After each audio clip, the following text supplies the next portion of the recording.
Hi everyone, welcome to the Education on the Move. Today we're just going to discuss about the FAC1601. First thing, I'm going to start with the nature of the exam, how it look like. Firstly, the exam is going to be multiple choice. The exam is going to consist 20 questions, which is going to be multiple choice. And then the exam is going to allocate 65 marks, so that all the question, when you calculate all the marks, is going to add up to 65. Then later on is going to be converted to 100, but you're writing out of 65. So the exam is going to be 85 minutes, which means you can calculate how many marks, how many minutes. So, but the question, they are not going to value equal. There's a question that is heavier than other question. So roughly, it's not always where we can say this question need 2 minutes, this question need 3 minutes. What you need to do, you need to check the value of the question and how the heavy of the question is about.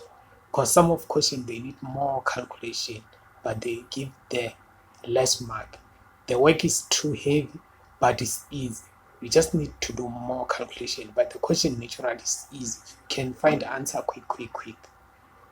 So the exam out of that 65 marks is 20 questions out of 65 marks. So most of them you ask about allocation of marks. The allocation of marks is not going to be one question consists 1 mark or 2 marks or 3 marks. The allocation of the marks is going to differ from question to question. You'll find question 1, they need 1 marks. Question 2 is 5 marks. Question 3 is 2 marks. Question 4 is 3 marks, so on and so on. There's no allocation that this question specifically contains 6 or 5 marks. So that you need to be careful on this one. And then all the question is multiple choice question. There's no written exam for FAC 1601 this semester. So you must prepare multiple choice question, how to answer multiple question. Yeah. So the exam is going to consist of 9 unit standard that you know as you study this module. The first unit standard is a financial statement. This one is introduction. If you remember in FAC 1502, it's more closer to that one. It's just that here there's a lot of additional of the work. So, but it's still the same. Accounting is not gonna be changed more too much. What is gonna be important for you? You still need to remember on FAC 1502 we do asset, liability, and equity. So asset equals to liability plus equity. So in most of cases you need to calculate equity, where you just say equity equals to asset minus liability. Then you can know how the owner's share is how much. So this very important. And most of students, they struggle on income and expense. Income and expense. Okay, you just need to know the T, so that if you know T, then you know debit always on left, credit always on right. Then you know which one fall which side. So expense fall on left. You can relate expense as an asset, but it's not asset, it's expense. So but fall on same category as asset. The income on the right side or on the credit. So most of they get expense as a credit side, so which is wrong. Then if you understand this thing, 5 principle, then you'll be able to even to write this module. So the other, it's a study unit 2, where you need to study sole proprietorship.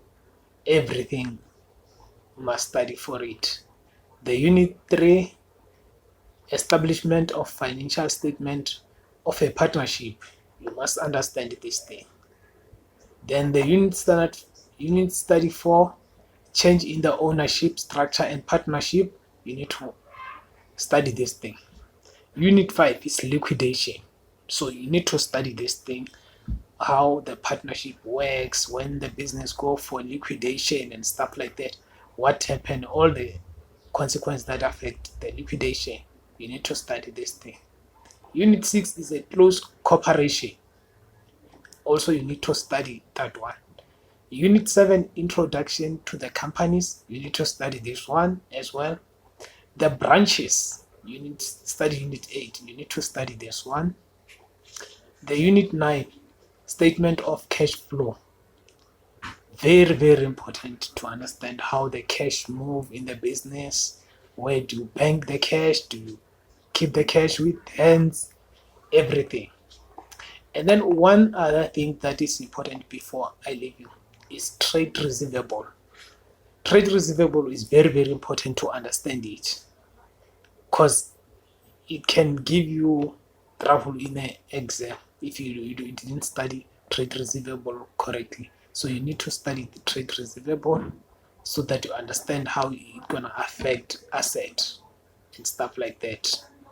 So if you understand trade receivable is gonna affect asset and how it's going to work, it's something that you don't have at that moment. So, but we expect to have it in short space of time. So that's very important on trade receivable. So you need to understand the trade receivable so that you can write your exam in a good way, and then everyone happy the exam. I hope we'll go there, and then we'll choose the best option, because it's the best option. It's not the correct one. It's the best option, because you can have a two correct, but which one is the best? Okay, thank you. Till next time.